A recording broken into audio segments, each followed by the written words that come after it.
Hi ladies, hi Real Women of Philadelphia. I am Tracy and I'm back to share with you my second entree in round 2 of the entree competition. Today we are going to make a stuffed burger. It was so hard for me to come up with an entree because there are so many delicious entrees you can serve serving Philadelphia cream cheese. So I came up with a burger because it's starting to get nice and warm outside and it's time to visit with your friends and do some barbecuing. And who doesn't want to have a nice, juicy, delicious burger at a barbecue?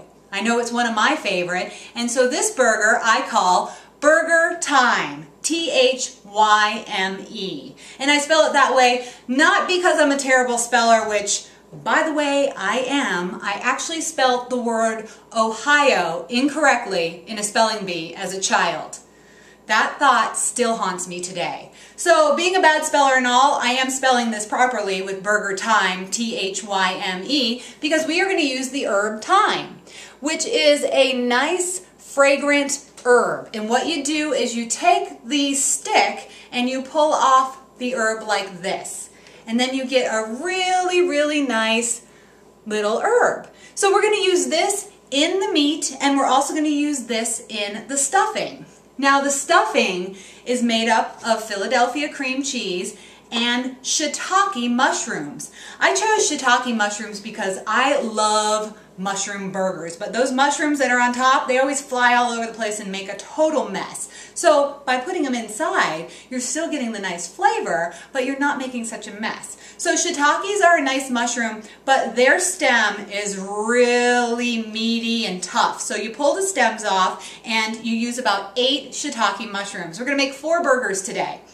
Now, a lot of people don't really like mushrooms, so if you're one of those people, you don't need to make this stuffing with mushrooms. You can make it with bacon, jalapenos, sun-dried tomatoes, whatever you want. I just chose mushrooms because that's what I like. So I've cut really finely 8 shiitake mushrooms. I put them in a pan and I sauteed them down because if you're putting a veggie in your stuffing, you want to cook that first so it doesn't get too watery while you're cooking and stuffing the burger. So I cooked my shiitake mushrooms down and then I took 4 ounces of cream cheese and I put it in my hot pan and melted it and blended everything together and added a teaspoon and a half of fresh thyme. I mixed that all together and I made 4 spoonfuls. Notice one's missing because I've already cooked that. But you make about 4 spoonfuls of the stuffing. I put this in the freezer for about 10 minutes just so it gets cold and you can work with it nicely, because then see, you can pull that off and you can use this while you're stuffing your burger. So that's really nice. And like I said before, you can have any kind of stuffing you want in there. I use 1.5 pounds of ground beef. In that ground beef, I have mixed a tablespoon of thyme, a teaspoon and a half of Worcestershire and Dijon mustard, and 1 egg. So I make this nice hamburger that I can really work with. So what I've noticed, and this has taken a lot of trial and error, we've been eating burgers all week and some of them have actually been that fat with the stuffing. But what I've noticed is you really need to get into it, form a flat bottom, and then put this piece of stuffing right there. And see why I froze it? So it's nice and easy to work with. And then you just form the burger kind of over it. And you got to make sure you get those ends, those sides really nice and closed, or else they will split open. So make sure you pinch the sides all around and then roll it around in your hand. This is a good project for anyone that wants to help out, and usually my kids are the ones that are helping me. Okay, so then it's going to make 4 burgers just about this size. I'll put those on my grill for 4 to 5 minutes on each side.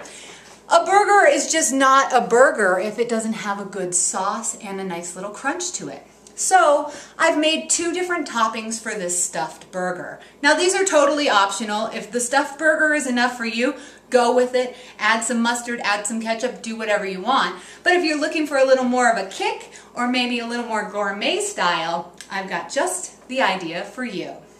First of all, I have taken some shallots and I fried them up. They take about 8 minutes to fry, and what I've done is I've taken 2 big shallots, so they're about that big each, and I get about 1.5 cups of rings when I slice them. I put about 3 tablespoons of flour and I kind of shake it all around, and I fry it up in a pan with about a 1/4 cup of vegetable oil. I fry these for 8 minutes and they become the crunch on my burger.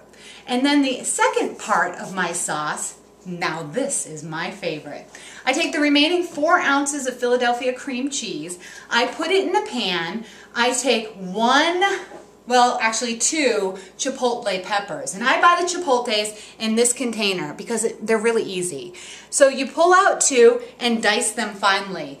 Chipotle peppers are actually jalapeno peppers that have been smoked and dried. So it's kind of nice to get them in this adobo sauce because they're not dried, so you don't have to reconstitute them. So you pull them out of here, pull 2 out. If you like it super spicy, do 3. If you don't like it so spicy, do 1.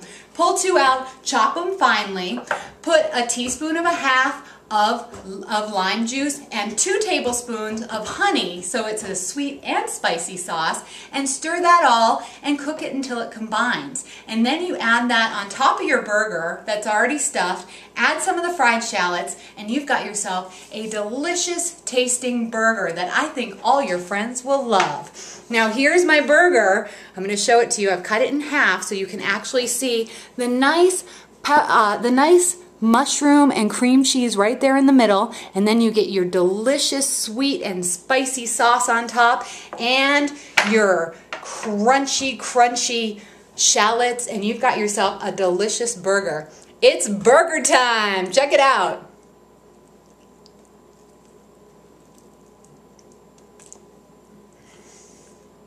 Mmm.